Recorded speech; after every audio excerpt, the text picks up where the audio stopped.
Et donc ce policier, il s'avère qu'il va être poursuivi, qui a été reconnu coupable de me mettre un coup de tête. La culpabilité est reconnue, mais compte tenu des bons et loyaux services de l'agent de police, etc., il n'aura pas de sanction. Et je suis poursuivi aussi pour ma part, pour rébellion, mais aussi pour coups et blessures, où un agent de police m'accuse de lui avoir porté des coups. Il ne sera retenu contre moi que la rébellion, en fait, pas de coups et blessures ou quoi que ce soit. Tout ce qui est de l'arrestation, le fait que je sois à plat ventre, le fait que je me fasse écraser, etc., il n'y a pas de caméra. Et dans la mesure où il n'y a pas de caméra, ce n'est pas retenu. J'en garde en fait jusqu'ici, jusqu'à aujourd'hui, la sensation de ne pas avoir la main sur ces dossiers, la main sur les choses, d'avoir été encore une fois, comme j'ai dit tout à l'heure, spectateur, quoi.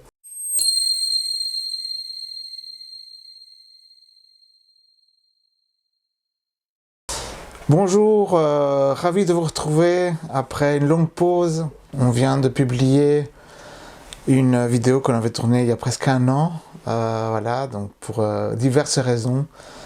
En tout cas, voilà, on est de retour. On espère avoir quelques interviews à vous proposer dans les prochains mois.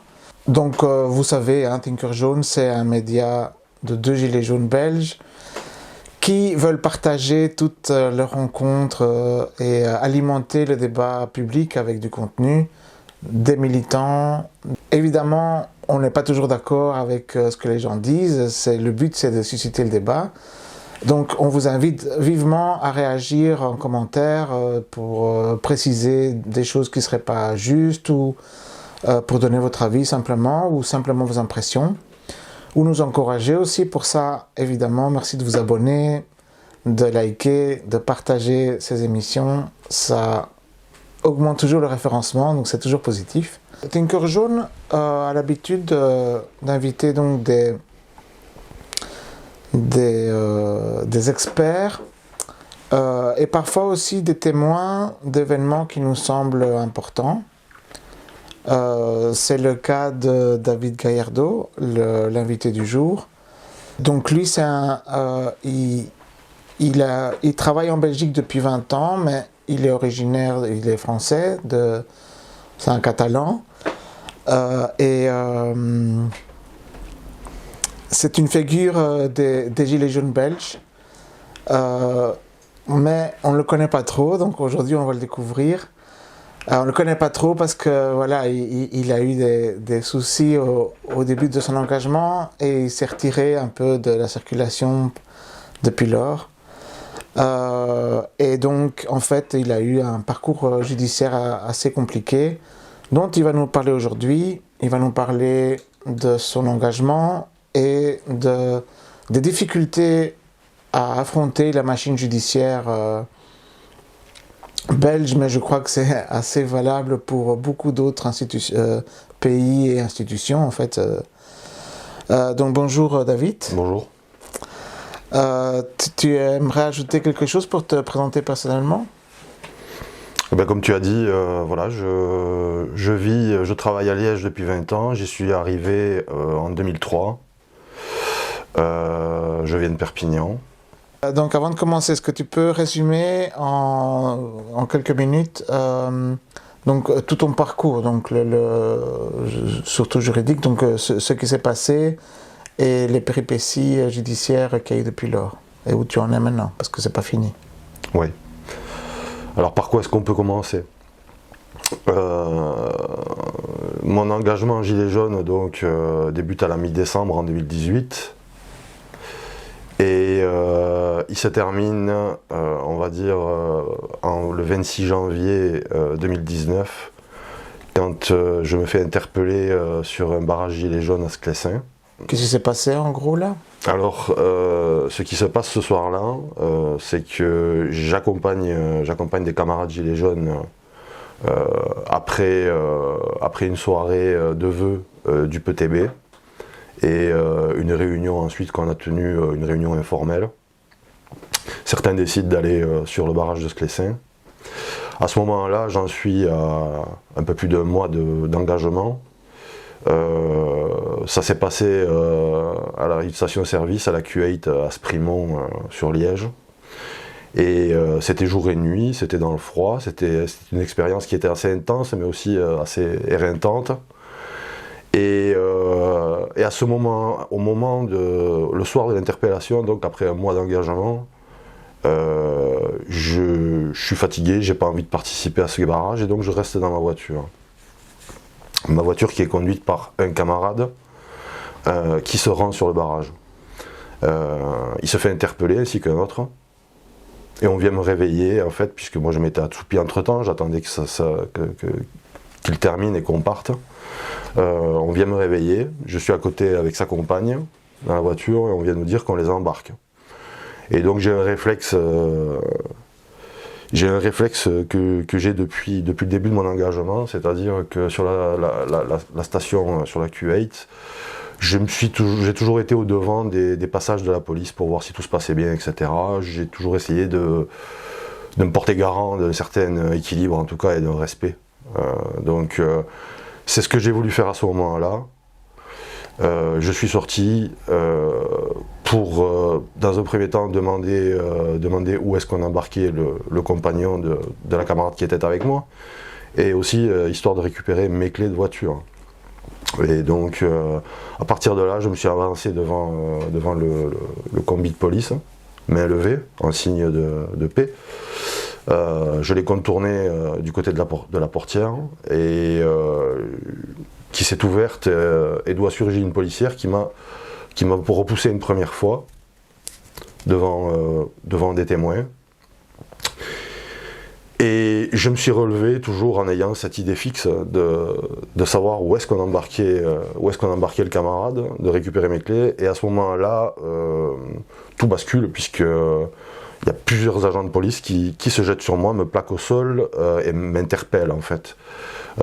Ça va très vite, c'est assez violent. Je suis pris par surprise, il n'y a eu aucune mise en garde ou quoi que ce soit. Et donc à partir de là, comme je vous dis, tout va très vite, quoi. C'est-à-dire qu'on est écrasé, il y a une douleur intense d'abord qui se produit parce qu'on est plaqué au sol, la douleur des menottes qu'on vous met au poignet, du gaz poivre comme balance au visage. Et bon, ma façon de réagir à ces événements, c'est-à-dire on est saisi, j'ai voulu me rejouer la scène des dizaines et des dizaines et des dizaines de fois, savoir si j'aurais pu réagir autrement ou quoi que ce soit, mais je les insulte, je suis en état de stupeur, de frayeur, puisque, je répète, ce soir-là, je ne participais pas au barrage, et de tous mes engagements, de toutes mes présences sur des manifestations ou quoi que ce soit, j'avais jamais eu aucun problème, à aucun moment, donc je ne l'ai pas vu arriver. Et je me retrouve chargé, parce qu'on peut dire que c'est le mot, chargé dans le combi de police, menotté dans le dos et à plat ventre au sol, par terre, puisqu'il n'y avait plus de place.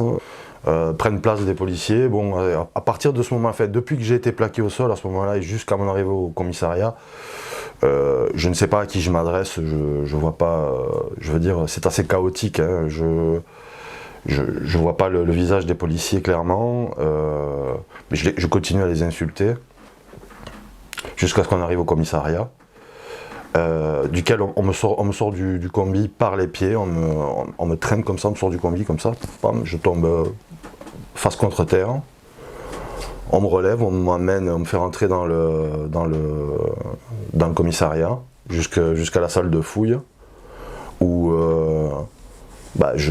mon seul acte de résistance en fait c'est de continuer à les invectiver dans un sentiment que j'ai pu étudier en long et en large et en travers ces 10 dernières années, mais disons que c'est de la panique, quoi. C'est une panique démesurée, quoi. Il y a tout qui se mélange à ce moment-là. Je veux dire, quand je rentre dans le commissariat, je pense je dois récupérer la garde de mes gamins le lendemain. Mon engagement politique ne passe pas très bien dans mon ménage. Ménage dans lequel je côtoie pas mal de gens politiquement qui sont pas forcément en phase avec, qui sont pas du tout en phase avec le mouvement des Gilets jaunes, quoi.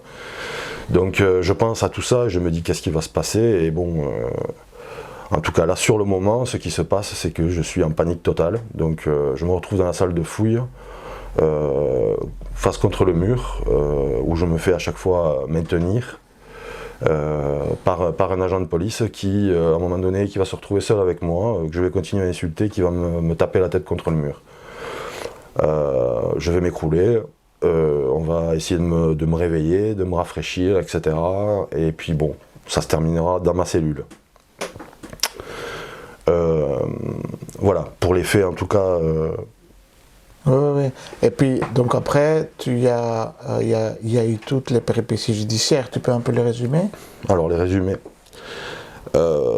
Disons que, avant de passer peut-être aux péripéties judiciaires, je dirais que, bon, si on va faire chronologiquement, il y a le lendemain, lors de la garde à vue, dans ce cas. Je vais rester, donc je rentre au commissariat qui est entre 23h et minuit, le vendredi. Et je ressortirai le samedi soir vers 18h. Je vais rester toute la journée en cellule. Et il va se passer des choses qui selon moi seront des irrégularités, c'est-à-dire qu'on va dans un premier temps me faire sortir de la cellule sur les 6-7 heures du matin. On va me faire le mugshot, la photo, les empreintes, etc. La matinée, on va me faire signer une décharge pour laquelle je renonce à mon avocat. Et je vais rester comme ça toute la journée jusqu'en fin d'après-midi où on va me refaire encore les photos, les empreintes. On me refait signer une décharge une deuxième fois. Ce que je ne sais pas à ce moment-là, c'est qu'à midi, a téléphoné un avocat qui a annoncé me représenter. Mon avocat qui est Jean-Louis Gillissen, ça a été publié donc je le dis. Il a contacté la police pendant que j'étais en cellule, mais on ne m'en a pas fait part. On ne m'en a pas fait part, et quand je signe la décharge la deuxième fois, je sais évidemment pas que quelqu'un a appelé en ma faveur. Et donc je signe, puisque la seule chose qui se passe quand c'est comme ça, quand on passe des heures et des heures en cellule, c'est qu'on n'a qu'une envie, c'est d'en sortir. Ah ouais. C'est tout. Donc je fais tout pour sortir. Et je me fais interroger par quelqu'un qui me dit que j'ai voulu agresser une policière, que je me suis jeté sur le combi de police. Donc il y a une espèce d'instrumentalisation des mots en fait, puisque je ne me suis pas jeté sur le combi, je me suis avancé très calmement devant, que j'ai frappé personne. Donc il dit que je me suis jeté sur une collègue.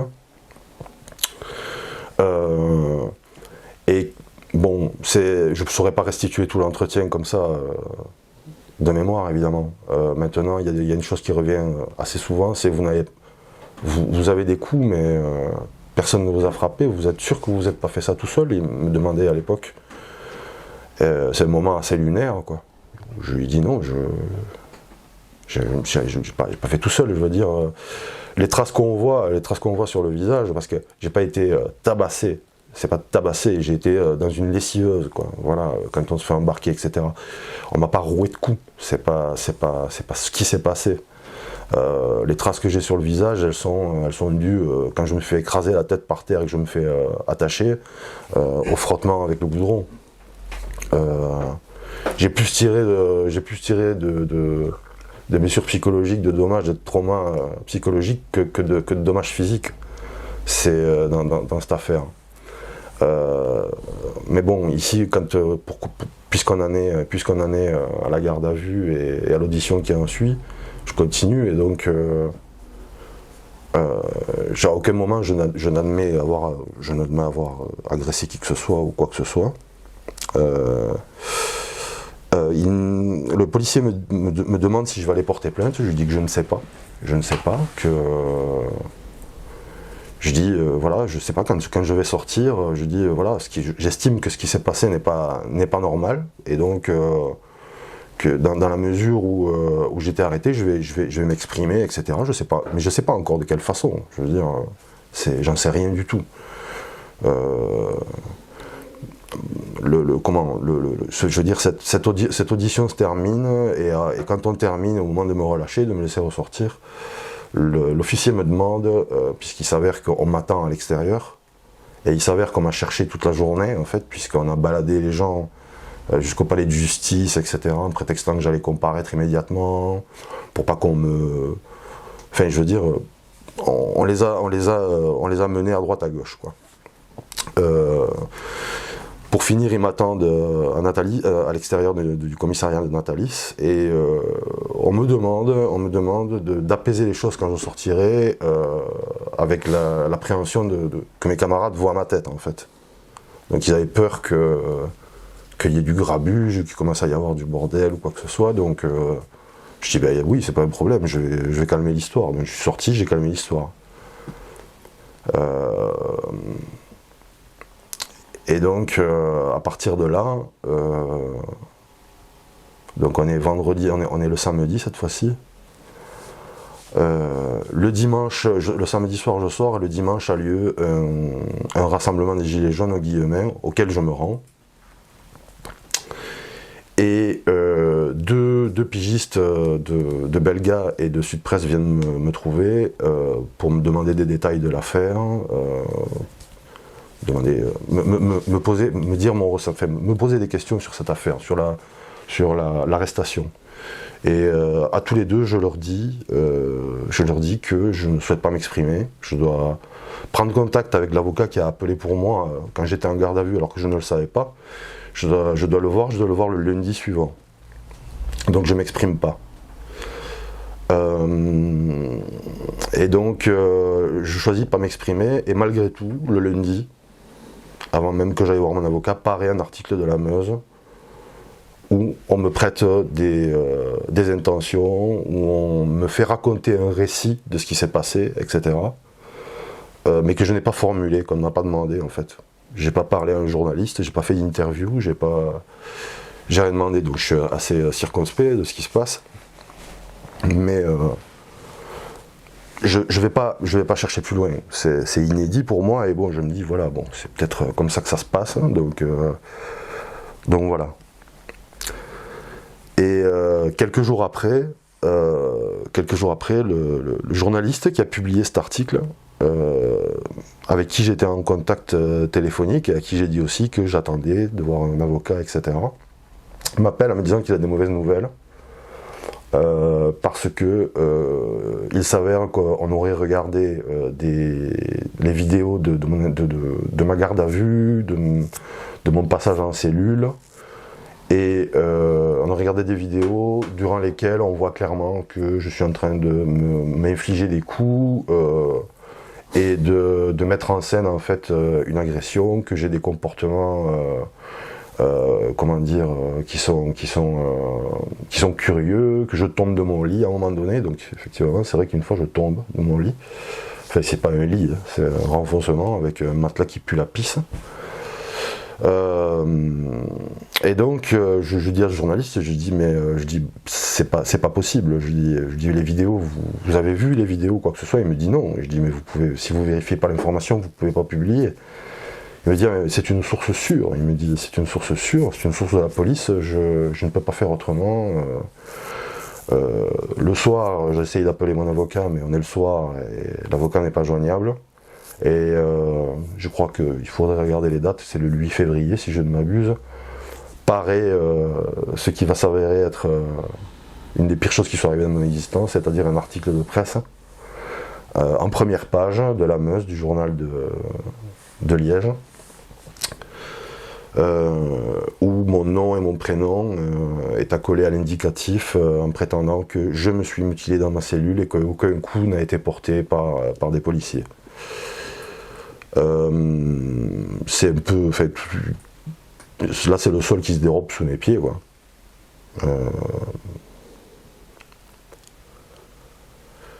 C'est quelque chose, enfin, c'est quelque chose que je souhaite à personne. C'est quelque chose que je souhaite à personne, et une fois que c'est fait, une fois que c'est publié, c'est fini. Une fois que c'est affiché, c'est affiché. Et dans un premier temps, il y a toute une partie de gens que je côtoie, de mon entourage, que ce soit des gilets jaunes ou d'ailleurs, qui ne font pas cas, mais il y a aussi des personnes qui me sont chères ou desquelles je suis proche, etc., qui me demandent en privé, qui me demandent si vraiment j'ai fait ce qu'on affirme dans le journal. Et donc,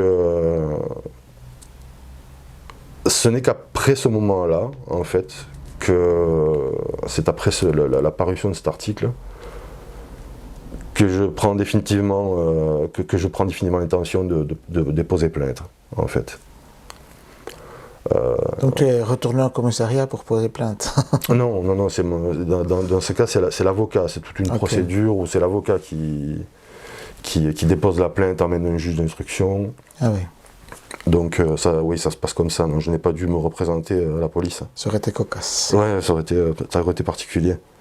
Donc je dépose plainte et à partir de là, je ne le sais pas encore. Je suis dans le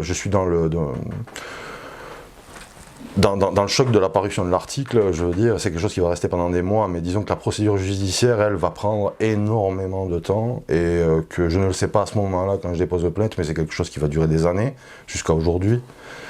Et donc, pendant tout le temps où va durer cette procédure, je vais arrêter de militer, je ne vais plus aller voir les Gilets jaunes, je ne participe plus à des rassemblements ou à quoi que ce soit. Comment est-ce que je pourrais dire ça?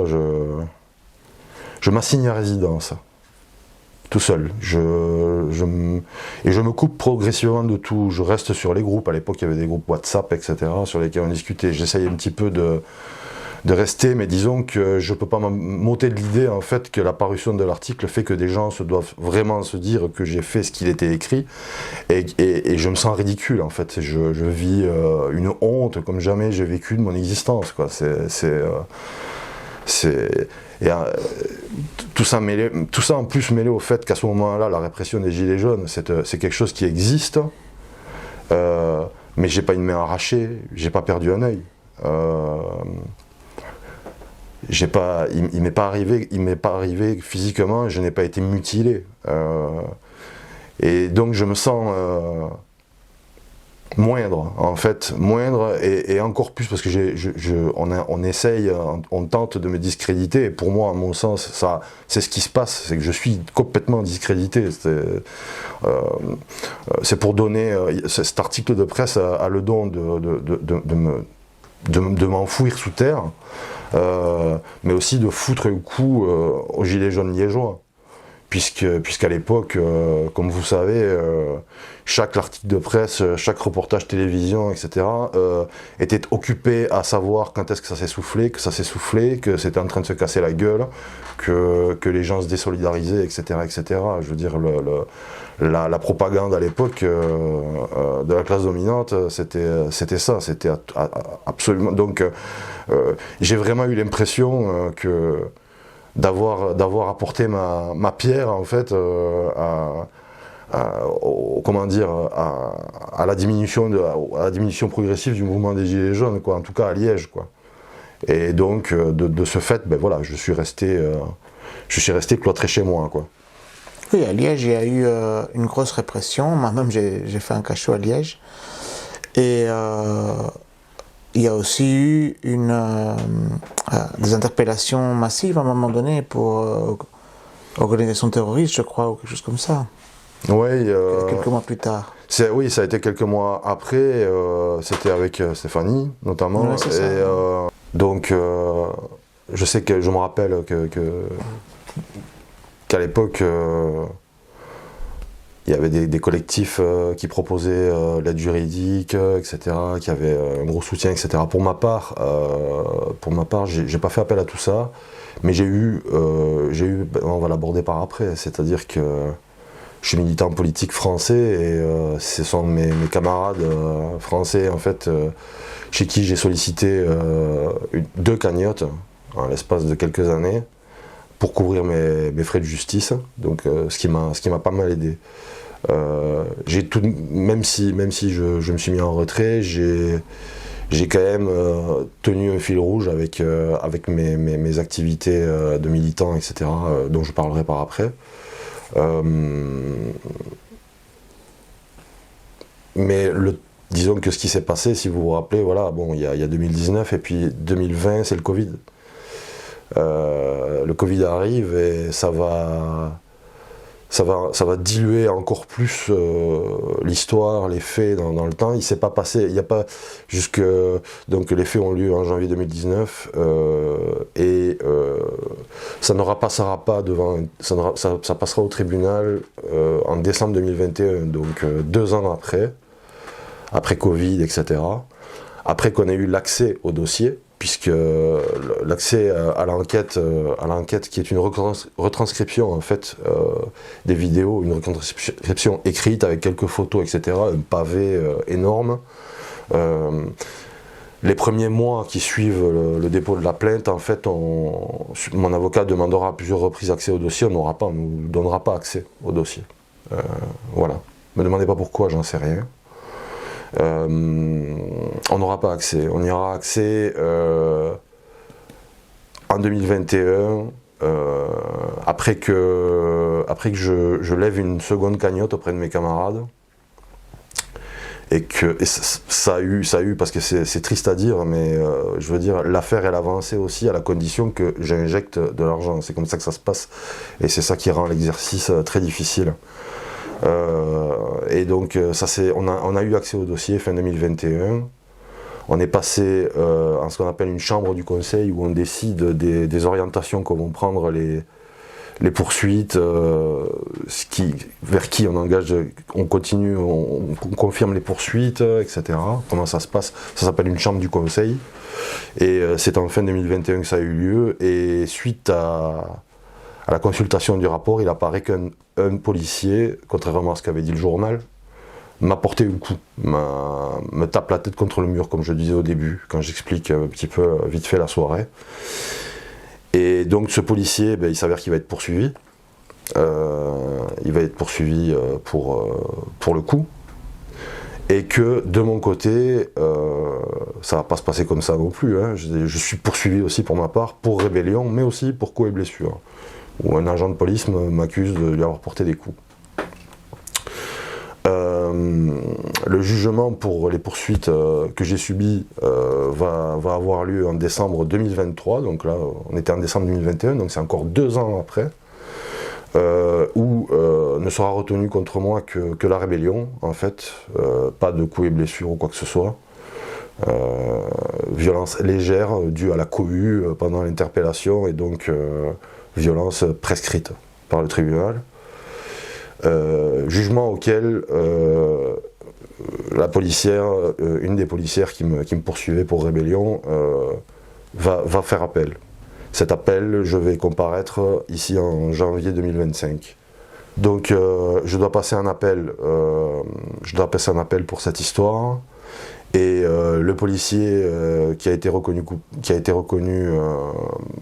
coupable de me mettre un coup de tête contre le mur, lui sera jugé en mai de cette année, en 2024, et il aura une suspension du prononcé, c'est-à-dire que la culpabilité est reconnue, mais compte tenu des bons et loyaux services de l'agent de police, etc., il n'aura pas de sanction.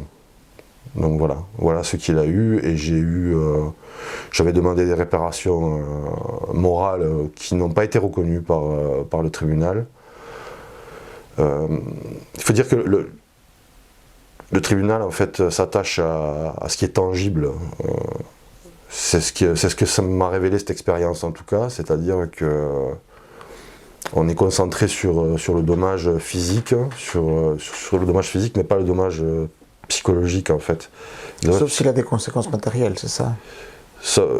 Oui, disons que ce qui est difficile, il en a des conséquences matérielles.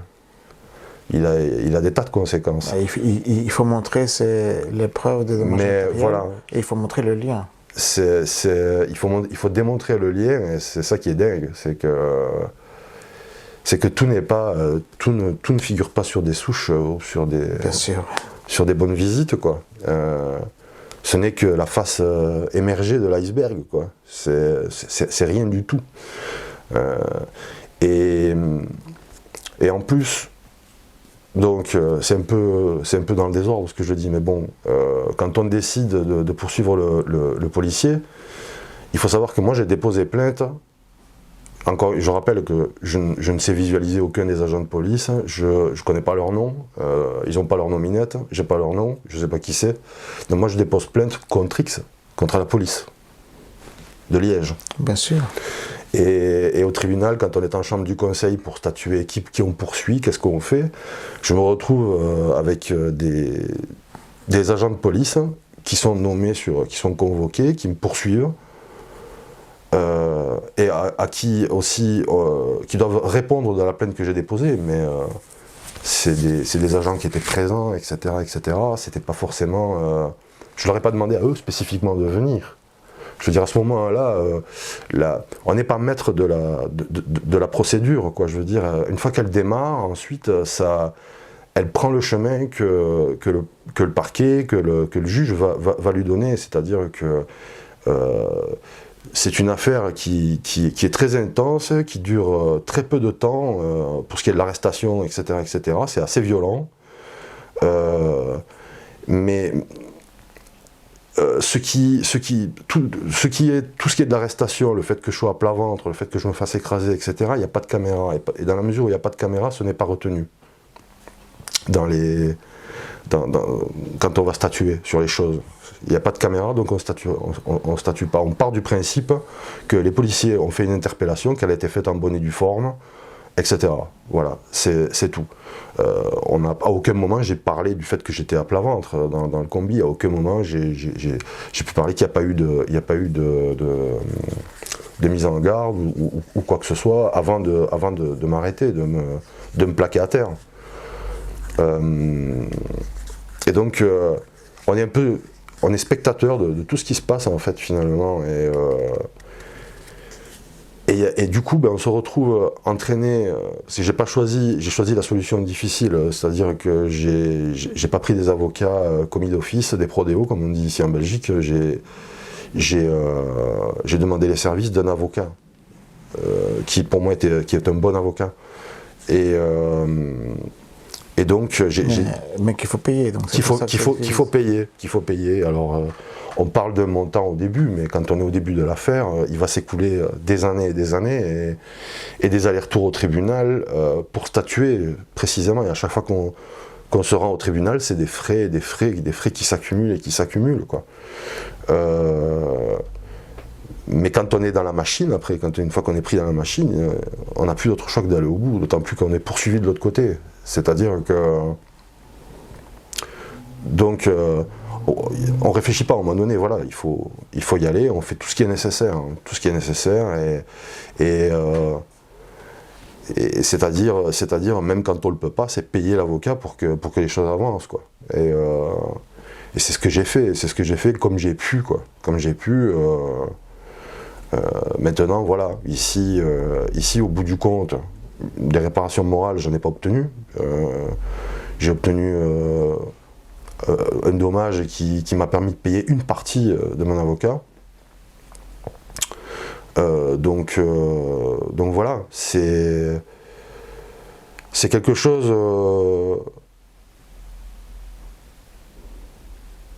Si je devais le refaire, je sais pas si je le referais en fait. Je parle pas du fait de m'être fait arrêter, parce que ça, on peut pas. C'est impossible de revenir dessus. J'ai joué le film dans ma tête des dizaines et des dizaines de fois, et j'aurais fait de la même façon. De toute façon, je serais sorti de cette voiture. J'ai envie de te poser une question. Est-ce que là, on rentre plus dans la partie interprétative? Donc, attends. Donc, il y a eu combien de procès finalement? Deux. Donc, donc tu as déposé plainte, et la police, quand est-ce qu'elle a déposé plainte envers toi? Oh, je ne sais pas exactement à quel moment c'est fait, mais... Non, mais je veux dire, c'était après, ou c'était juste après? C'est juste après, oui. D'accord. Ok. Et les deux procès, donc ils sont finis ou pas?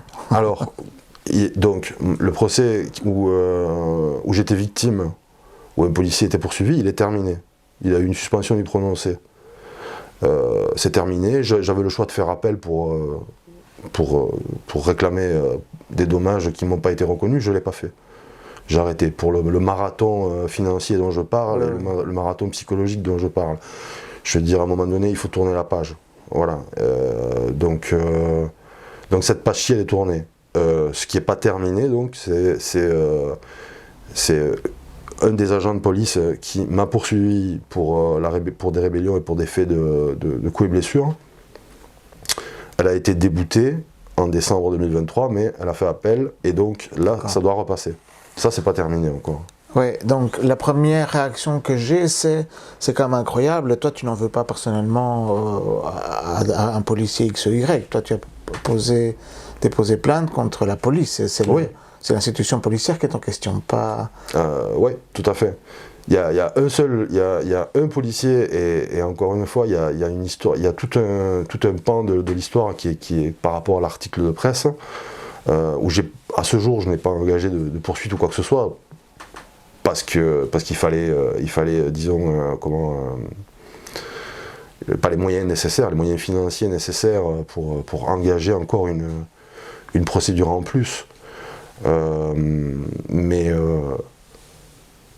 Moi, dans mon esprit, il y avait, une fois que cette affaire était terminée, avec le policier, je me disais, je vais pouvoir poursuivre le policier qui a communiqué à la Meuse. Parce que lui, par contre, je sais qui c'est, il est cité dans l'article, il communique aux journalistes. Maintenant, cette personne-là, elle n'est pas venue, elle n'a pas été appelée au barreau, il n'a rien à voir dans l'histoire. On s'est concentré sur ma plainte, elle porte sur l'arrestation et la garde à vue. Et donc voilà, mais oui, je me suis retrouvé, j'ai porté plainte contre la police, et je me suis retrouvé avec des gens qui étaient, comment dire, satellites de l'histoire. Ils étaient le soir, parce qu'ils sont plusieurs, ils étaient le soir de l'interpellation. Oui, donc c'est assez affolant. Donc en fait, toi, ton problème, c'est par rapport à l'institution, et en fait, il responsabilise des agents individuels, mais tout en qui bénéficient quand même de l'appareil judiciaire, de la police, de l'institution, quoi. Oui. Alors, il y en a certains qui sont venus, voilà, je sais pas, un tel était là ce soir-là, il a participé à l'interpellation, etc. Mais voilà, il se tenait à l'écart, machin. Bon, mais voilà, il est acquitté, quoi. Mais acquitté, mais il faut lui payer ses frais de justice, quoi. Alors que je vais pas demander à venir, je sais pas qui c'est. Tu comprends? Ouais. C'est assez, tu vois. Et moi, j'ai envie de te poser la question, est-ce que tu dirais que ce système judiciaire est démocratique? C'est-à-dire que les citoyens sont équitablement traités par le système judiciaire? Je ne vais pas prononcer de déclaration comme ça, péremptoire et définitive là-dessus.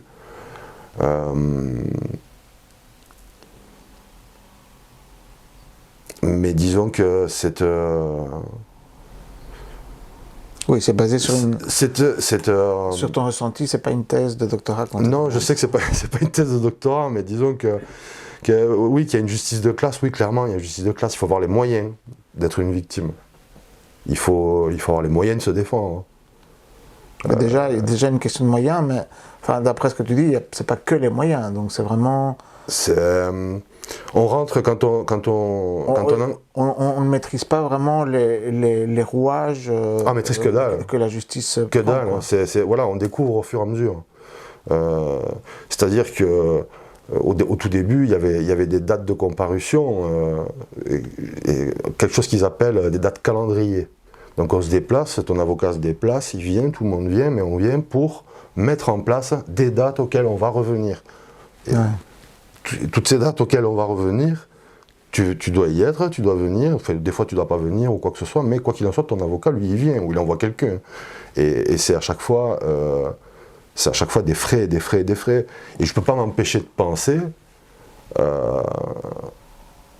Je l'affirme pas, il faut faire attention. Non, bien sûr, bien sûr. Mais je ne peux pas m'empêcher de penser que quelque part, il y a eu aussi le fait, avec mon avocat dans un premier temps, donc ça s'est divisé en 2 affaires. Et nous, jusqu'à ce qu'on décide, jusqu'à ce que le parquet et le tribunal décident de traiter 2 affaires, on a fait tout notre possible pour n'en traiter qu'une, où on aurait parlé de tout ce qui s'est passé. Ouais.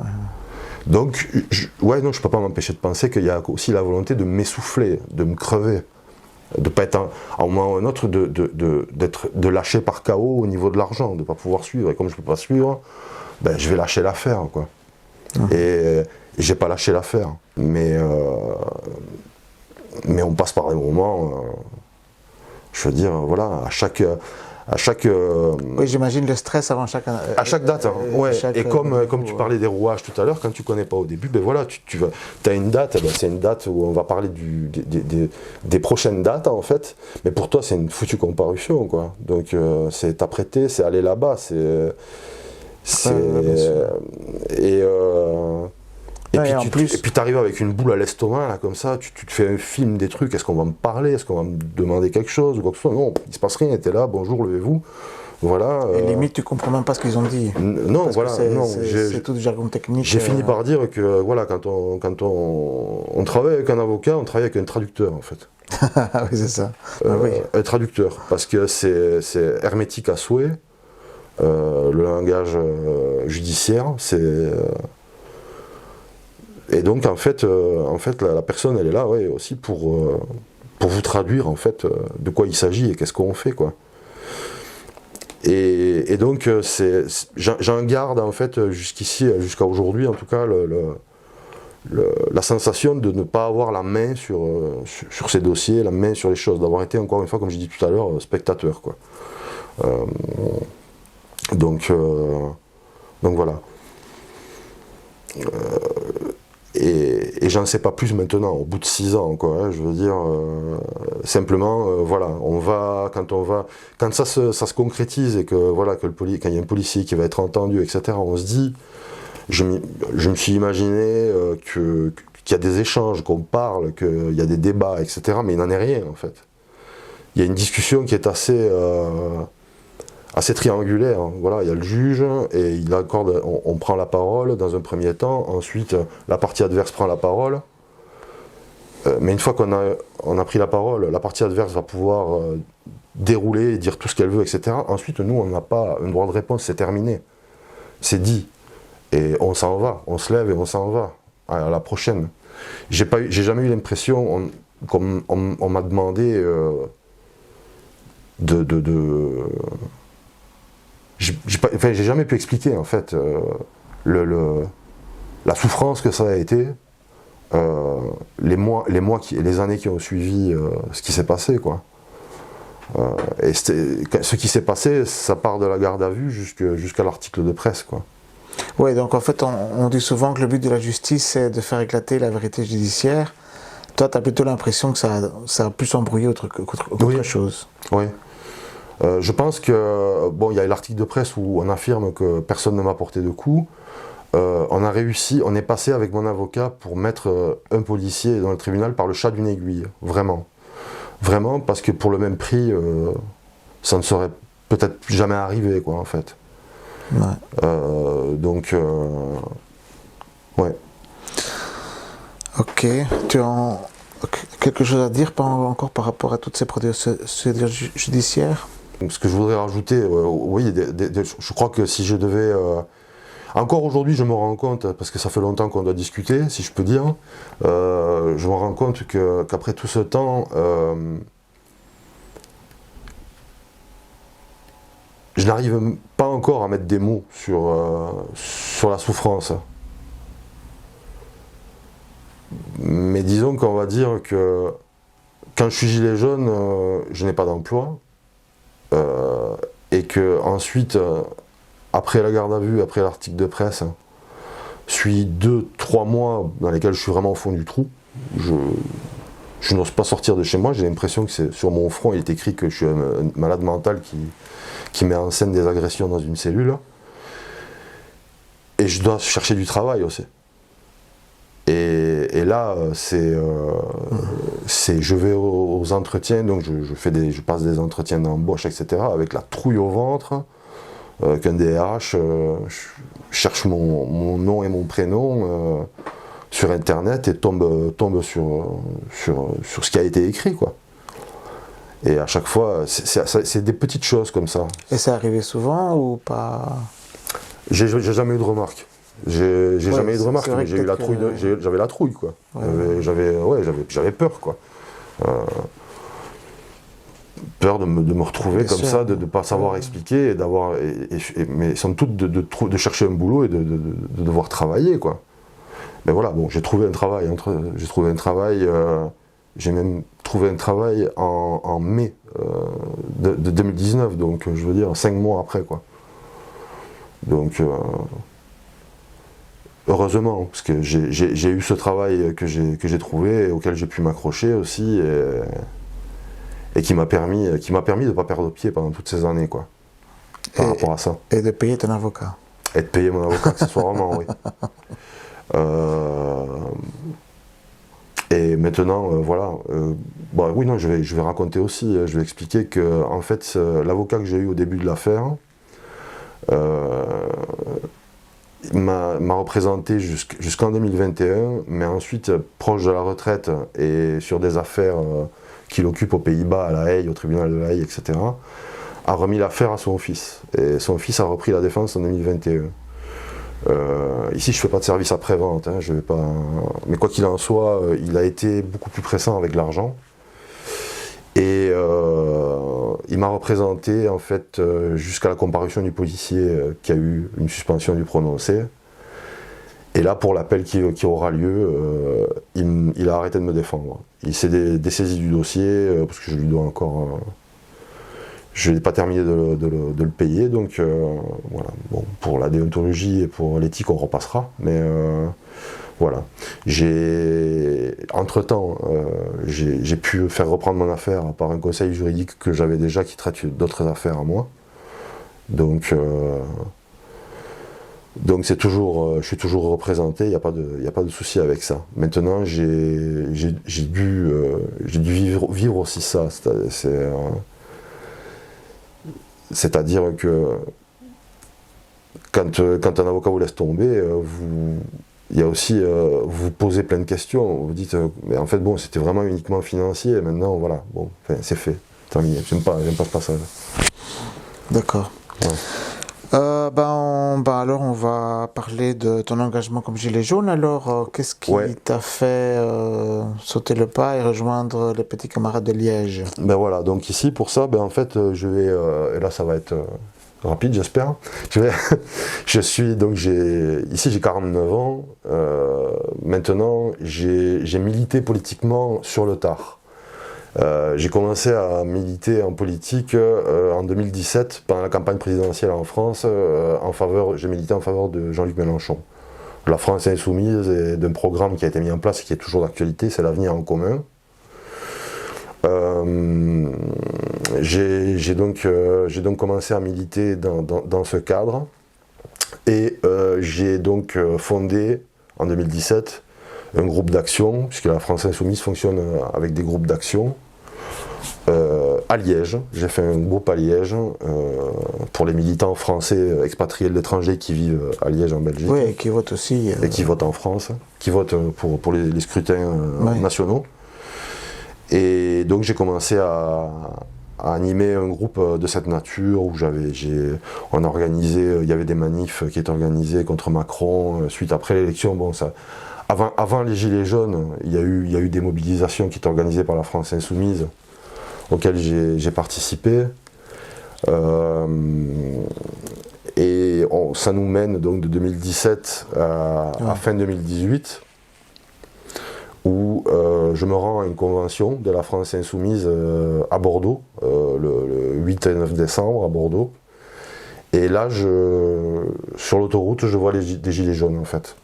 Qui ont mis le feu aux palettes, etc., qui bloquent l'autoroute. Donc j'ai suivi ça par la télévision dans un premier temps, quand ça a commencé à la mi-novembre. Maintenant, c'est la première fois que je les vois en action, quoi, on va dire. Et on arrive, c'est le soir en arrivant à la convention. Et pendant la convention de la France Insoumise, parmi les militants, il y a des militants avec leur gilet à ce moment-là. Et pour moi, chez moi, déjà, ça prend son sens.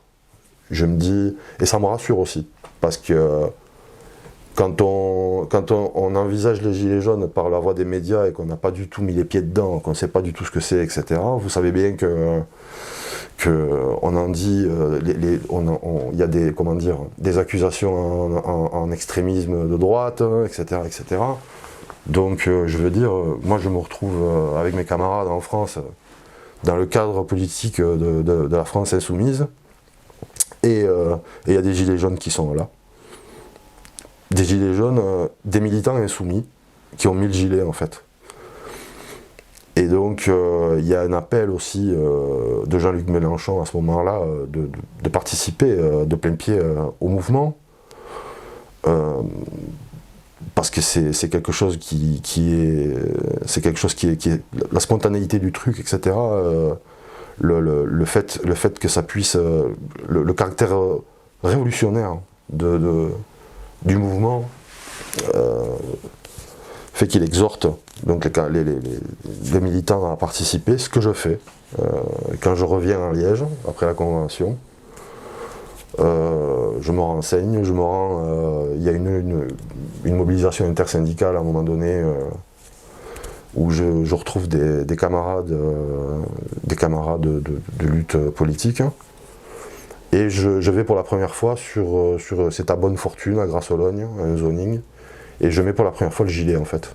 Donc je reviens à Liège, la petite participation dont j'ai parlé, et ensuite j'apprends que près de là où j'habite, moi j'habite à ce moment-là à Nourtan-en-Blève, j'habite à Poulseur, près d'Esneux, et il y a une station-service, une aire d'autoroute, la station Q8 sur la E25, à Sprémont, où j'entends qu'il y a là-bas il y a des gilets jaunes qui ont installé quelque chose, donc je vais là-bas, je me présente et je vais participer pendant 3 semaines au barrage qu'on fait là-bas, aux rencontres, où ça va être quelque chose d'unique, quoi, une expérience que j'oublierai jamais, en fait.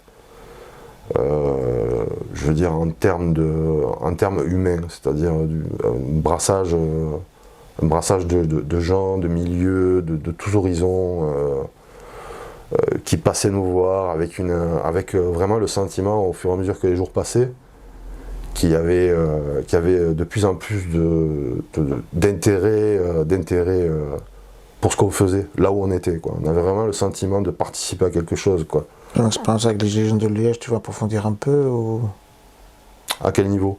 Je sais pas, enfin j'ai mis ça, mais c'est la question. Quelle est ton On peut en expérience? parler, j'imagine que des gilets jaunes de l'époque me verront et vont me reconnaître, j'imagine. Voilà. Quand je suis arrivé, j'ai été soupçonné pendant un certain moment d'être policier, quoi. À l'époque, il y avait beaucoup de méfiance par rapport aux gens qui pouvaient infiltrer le mouvement pour lui porter préjudice, etc., etc. Et moi, c'était les soupçons qu'on me portait, c'était ça.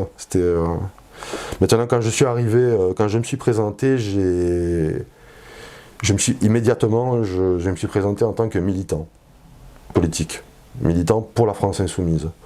Je me sentais...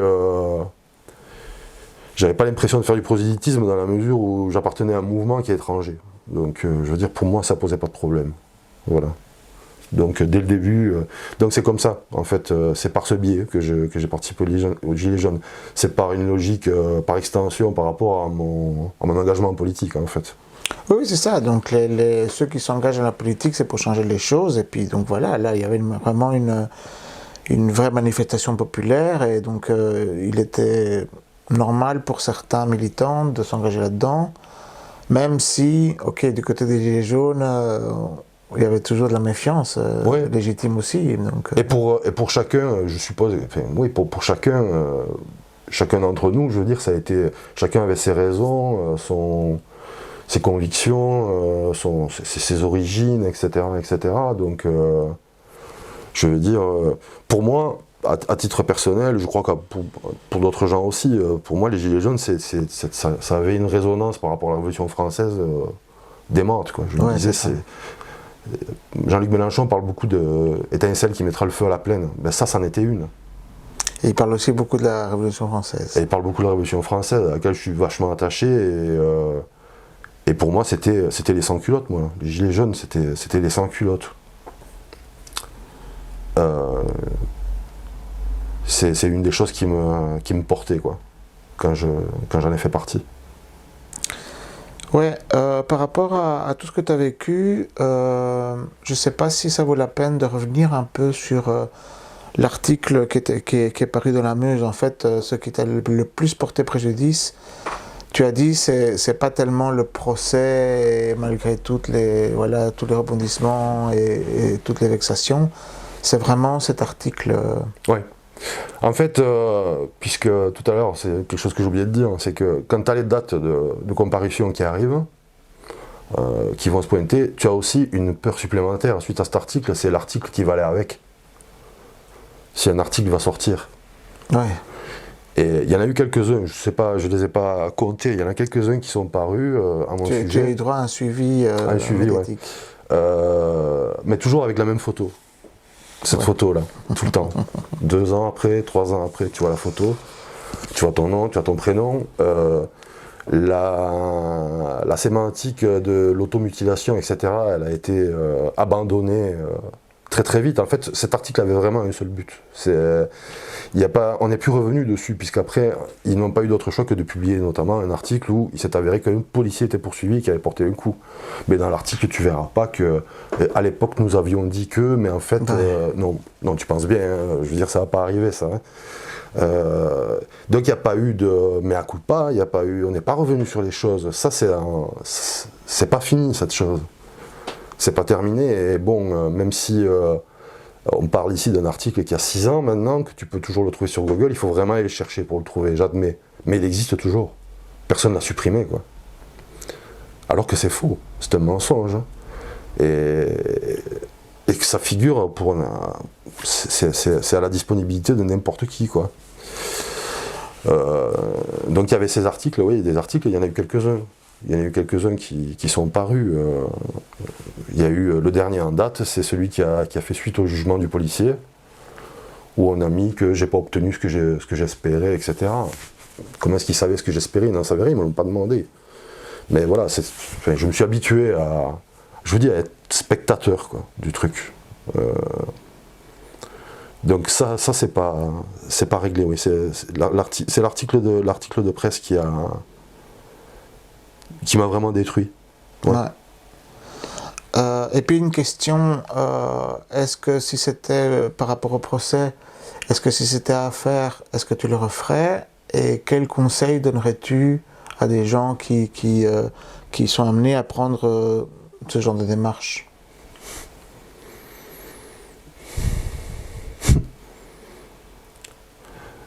C'est pas des conseils que je donnerais, c'est de dire que il faut être prêt. Quand on s'engage dans une procédure, il faut être prêt à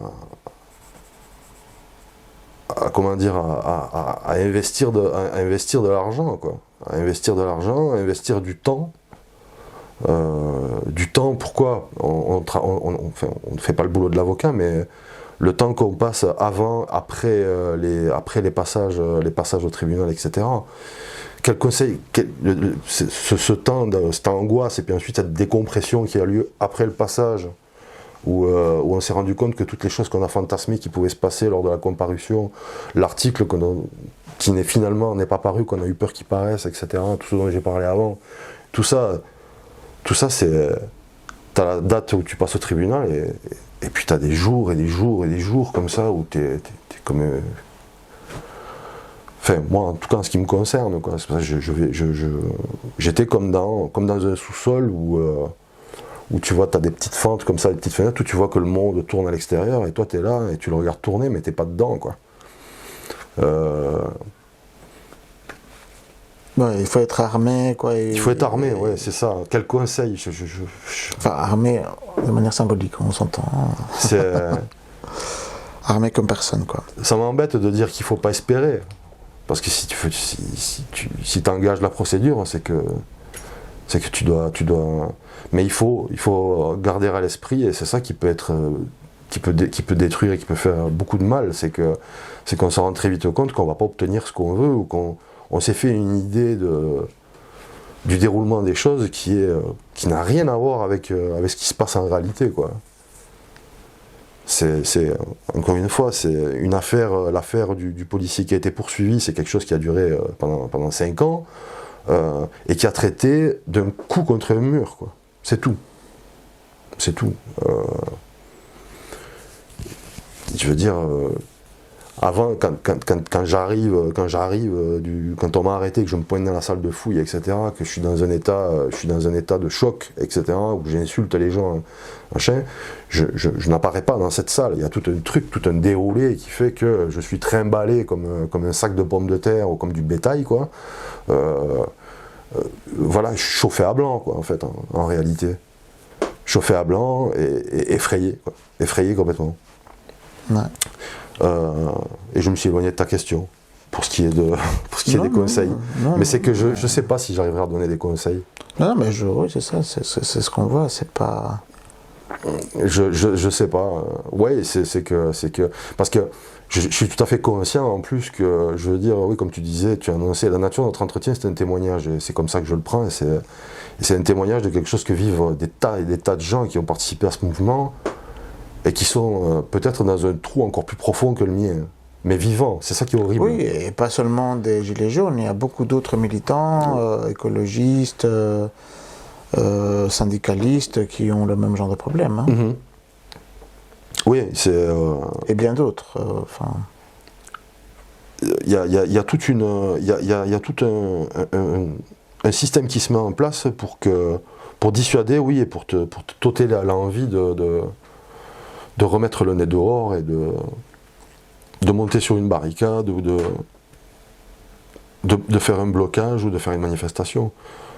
C'est ce qui se passait à l'époque, c'est comme ça que. C'est pour ça aussi, à l'époque où, quand je me fais embarquer, les jours qui précèdent, il y a des arrestations tous les jours, des gens qui se font embarquer, etc. C'est des gens qui se font embarquer, qui prenaient des amendes administratives parce qu'ils avaient un bâton en main, ou parce qu'à l'époque, très, très comique, parce qu'il y a eu le Covid après, qui portaient le masque.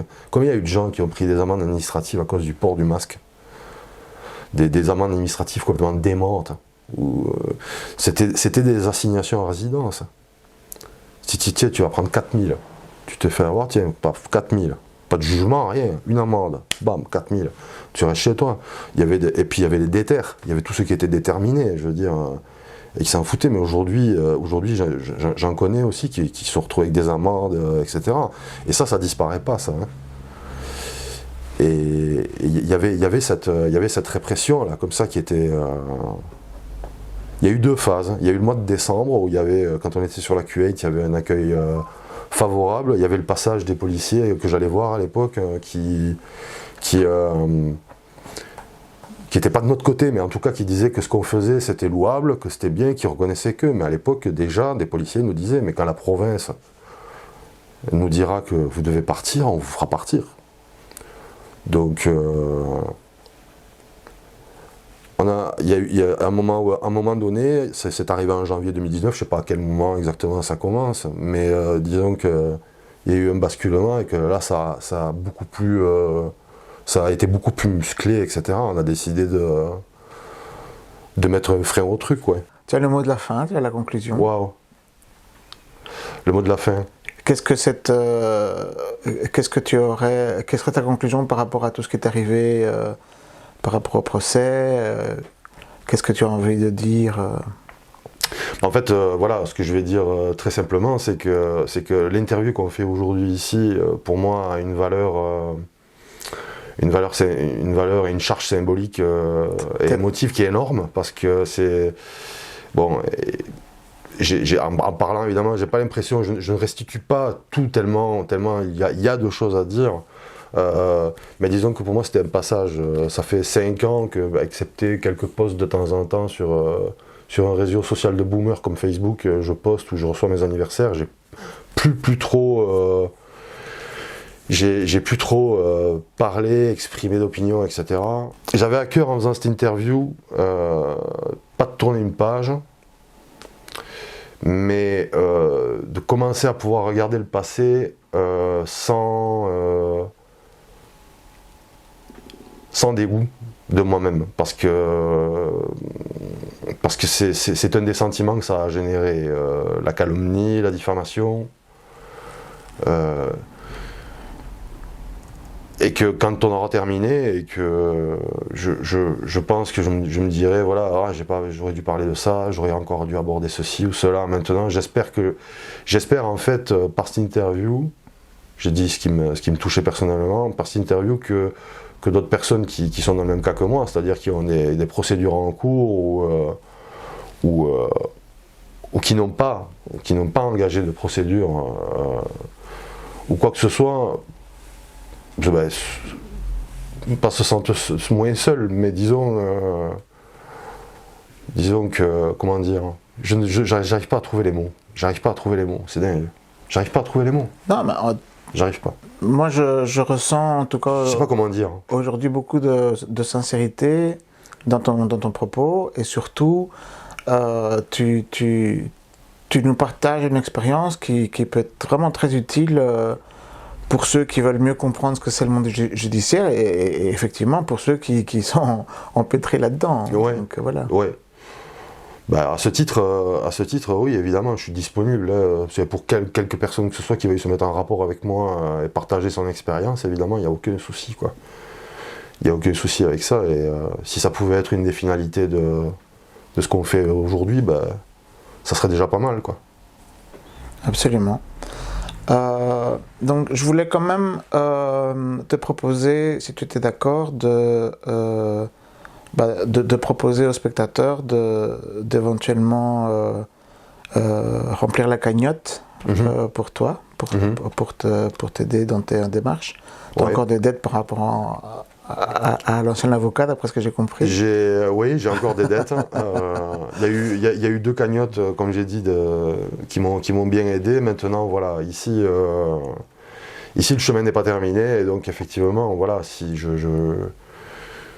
j'aimerais j'aimerais arriver à récolter quelque chose, si c'est possible. Je n'attends pas, mais disons que pour la poursuite du dossier, et éventuellement, parce que je garde toujours ça en tête, comme je l'ai abordé tout à l'heure, le fait de pouvoir discuter de ce qui a été publié dans le journal de la Meuse, comment c'est arrivé, par quel biais, etc.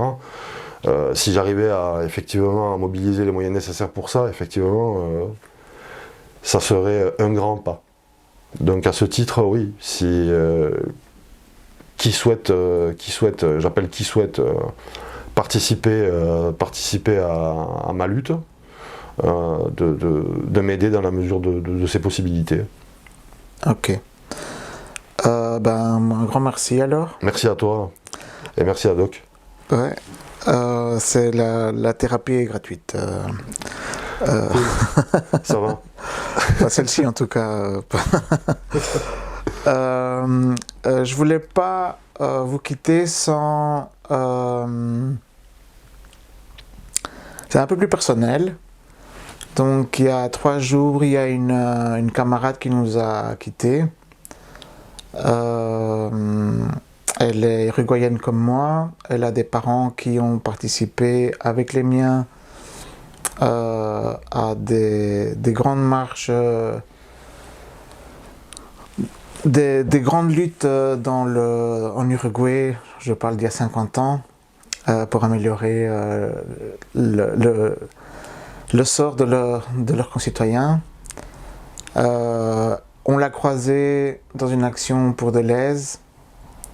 Donc c'est quelqu'un de terrain, c'est quelqu'un qui elle-même s'est engagée pour la société où elle vit maintenant en Belgique. Et c'était une personne très bienveillante, avec le contact très facile. auprès de laquelle on s'en sentait mieux. On était toujours plus heureux après avoir parlé avec elle. Et voilà, elle est partie. C'est un bête accident, ça arrive. Et voilà, je ne pouvais pas, où que tu sois, voilà. Voilà. Et alors, je voulais signaler aussi que les Gilets jaunes de Belgique sont en train d'organiser une maraude. Je crois que la raison d'être principale des Gilets jaunes, en tout cas au début, c'est clairement la situation sociale de nos sociétés. Donc voilà, on n'oublie pas le jour à jour, même si voilà, on a des combats, des ambitions plus grandes pour notre société, il ne faut pas oublier ceux qui pour l'instant sont pas bien. Voilà, on voulait vous remercier. Évidemment, n'hésitez pas à réagir. On attend toujours avec intérêt tous vos commentaires. Dans les prochaines émissions, en espérant que le rythme soit un peu plus élevé. Donc on a déjà un compromis pour un débat sur la société sans argent, voilà, un intervenant, un autre français en fait, et aussi on voudrait aussi parler du cash, qui est un véritable enjeu démocratique, pas seulement, voilà. Donc merci encore de votre écoute et à bientôt alors.